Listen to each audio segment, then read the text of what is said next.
Término do contrato de trabalho a termo, ou extinção do contrato por prazo determinado. Eu tenho certeza que você já ouviu falar a respeito disso. Você conhece o contrato de experiência, não conhece? O contrato de experiência é um dos exemplos do contrato de trabalho por prazo determinado, e a extinção desse tipo de contrato segue algumas regrinhas específicas que eu vou te mostrar no vídeo de hoje. Já te dei uma apanhada geral de todo o assunto que vai ser tratado nessa playlist, no primeiro vídeo que eu vou deixar aqui para você assistir. E lá nesse vídeo eu deixo claro para você que eu vou te ensinar todos os tipos de modalidades de extinção do contrato de trabalho. Então, sempre que um contrato de trabalho for rompido, independentemente da situação que se encontrar, você vai saber quais as verbas cabíveis e também qual a situação que ensejou a rescisão. Mas hoje, como eu disse, eu vou falar da extinção do contrato por prazo determinado. O mais famoso é o contrato de experiência. Sempre que alguém é dispensado no curso do contrato de experiência, surgem inúmeras dúvidas a respeito desse tipo de rescisão. E o meu intuito hoje é tirar essas dúvidas. Então, vamos lá para o vídeo.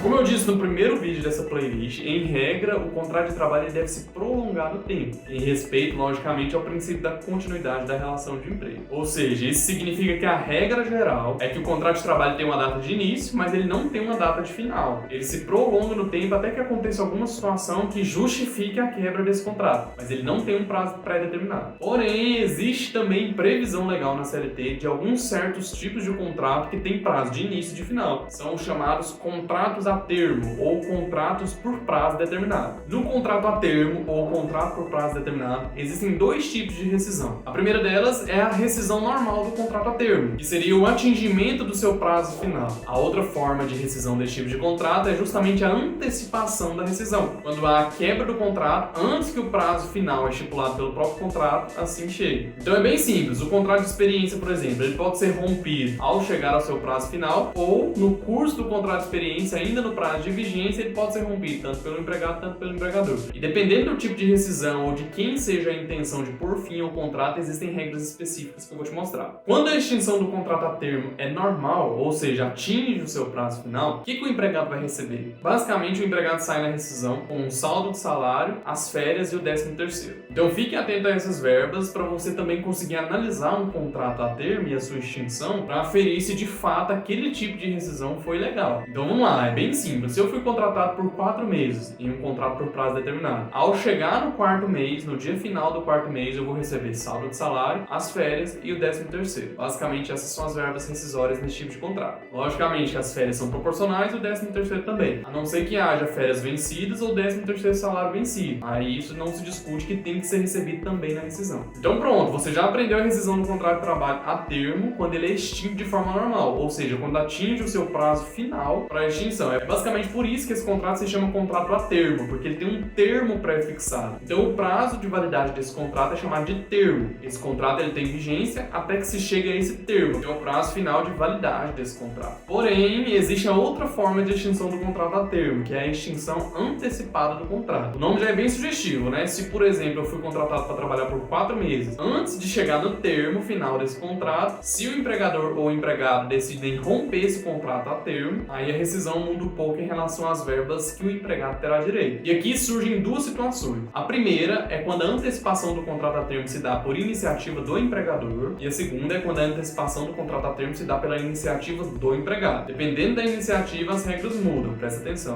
Caso a extinção do contrato a termo se dê por iniciativa do empregador, ou seja, foi o seu empregador que decidiu romper o contrato de trabalho, além de receber o saldo de salário, as férias e o 13º, você vai ter direito também a uma indenização trazida pela CLT. Essa indenização ela está lá no artigo 479 e ela é bem clara na sua redação. Vou deixar o texto aqui para você dar uma olhada também. Essa indenização é bem simples. O empregador, quando ele antecipa o fim do contrato de experiência, por exemplo, que é um tipo de contrato a termo, ele vai ter que pagar para o empregado, na rescisão, o valor correspondente à metade do tempo que falta até chegar no termo contratual. Então eu vou te dar um exemplo para esclarecer tudo para você. Você foi contratado e o seu contrato de experiência tem um prazo de 90 dias. Se depois de passados 50 dias o seu empregador decide te dispensar, isso significa que ainda faltam 40 dias para chegar no termo do seu contrato, não é isso? A indenização do artigo 479 diz que o empregador ele te deve a metade desse período, ou seja, ele tem que te pagar 20 dias de trabalho como forma de indenização por essa antecipação da extinção do contrato por prazo determinado. E não é só isso não, além do saldo de salário, como eu disse, do 13º, das férias e da indenização do artigo 479, o empregador também deve depositar a indenização compensatória de 40% do FGTS e o empregado, nesse caso, vai ter direito a fazer o saque desse valor depositado. Então você já aprendeu aqui como que é a extinção do contrato de trabalho a termo de forma normal e de forma antecipada por iniciativa do empregador. Mas e quando é o empregado quem tem a iniciativa de pôr fim nesse contrato? Vou te explicar agora. Quando parte do empregado a iniciativa para a rescisão, o artigo 480 diz que ele também deve indenizar o empregador sobre a metade do período que resta do seu contrato a termo. Mas aqui tem um detalhe muito importante que você tem que prestar atenção. Porque se o empregado perdeu o emprego, como que ele vai ter dinheiro para indenizar o empregador pela metade do período que falta até o termo do seu contrato? Não tem jeito, né? Se o empregado está saindo do emprego, ele não vai ter dinheiro nenhum para fazer essa indenização. E é por isso que o dispositivo da CLT traz uma situação específica onde o empregado vai ser obrigado a indenizar o empregador. Vou colocar o dispositivo também para você ter ciência. Dessa forma, o dispositivo é claro em dizer que o empregado ele só vai ser obrigado a indenizar o empregador se essa extinção antecipada do contrato de trabalho por prazo determinado por iniciativa do empregado causar algum tipo de prejuízo para a empresa. E isso significa que a empresa deve demonstrar de forma clara o prejuízo que isso trouxe. E também é lógico que essa indenização ela não pode ser superior à metade do período que falta até o fim do contrato a termo desse empregado. Deu para sentir um pouco a aplicação do princípio protetor aqui na seara trabalhista? E esse princípio eu já expliquei para você em um vídeo aqui no canal. Se você não percebeu a aplicação desse princípio, eu sugiro que você assista o vídeo onde eu explico a respeito do princípio protetor, porque esse princípio norteia toda a legislação trabalhista e também vai fazer com que você consiga extrair da norma aquilo que realmente ela quer dizer. Então hoje você aprendeu como que se dá a extinção do contrato de trabalho de forma normal, de forma antecipada por iniciativa do empregado e também do empregador. Isso para você ficou claro, né? Mas existe ainda um detalhezinho que você vai ver muito na prática, que você também deve prestar atenção, que é uma cláusula específica que pode conter esse tipo de contrato que muda toda a dinâmica da rescisão. É a chamada cláusula securatória do direito recíproco à rescisão antecipada do contrato. O nome é grande assim mesmo, mas é fácil de entender. O que significa essa cláusula? O artigo 481, também vou deixar aqui para você olhar, ele é claro ao dizer que nos contratos de trabalho por prazo determinado que contiverem essa cláusula securatória, quando houver a rescisão, segue-se às regras normais da rescisão do contrato de trabalho sem prazo. Isso traz vários efeitos para a rescisão. Por exemplo, se é o empregador quem tem a iniciativa para rescindir esse contrato, e esse contrato tem essa cláusula securatória, isso significa que além do empregador ter que pagar na rescisão as férias, o 13º e o saldo de salário, vai ter que conceder também um aviso prévio. E caso a iniciativa parta do empregado de rescindir antecipadamente esse contrato que possui essa cláusula, ele também tem que conceder o aviso prévio para o empregador. Veja a diferença que existe no contrato que possui essa cláusula. Basicamente, o contrato por prazo determinado que possui a cláusula securatória, quando houver a rescisão, vai seguir as regras da rescisão normal de um contrato sem prazo, de um contrato por prazo indeterminado. Tá vendo que em poucos minutos eu consegui te explicar todos os tipos de rescisão que são aplicáveis ao contrato por prazo determinado. Rescisão normal, rescisão antecipada por iniciativa do empregado, rescisão antecipada por iniciativa do empregador e a rescisão por ambas as iniciativas caso esse contrato possua cláusula securatória. Então deu para você entender tudo? Eu espero que você tenha entendido, mas se surgiu alguma dúvida, se algo ainda não ficou esclarecido, deixe aqui nos comentários que eu vou responder para você de forma individualizada e eu vou tratar o seu caso com muita cautela, tá? Espero de verdade ter te ajudado. Não se esqueça de se inscrever no canal, ativar o sininho também para você ser notificado sobre todas as publicações que nós fazemos aqui. Toda semana nós publicamos vídeos novos para te atualizar e para te ensinar um pouco a respeito do mundo jurídico. Então não perca essa oportunidade e se inscreva já. Te espero então em uma outra oportunidade para discutirmos mais a respeito do direito do trabalho. Um abraço e até lá!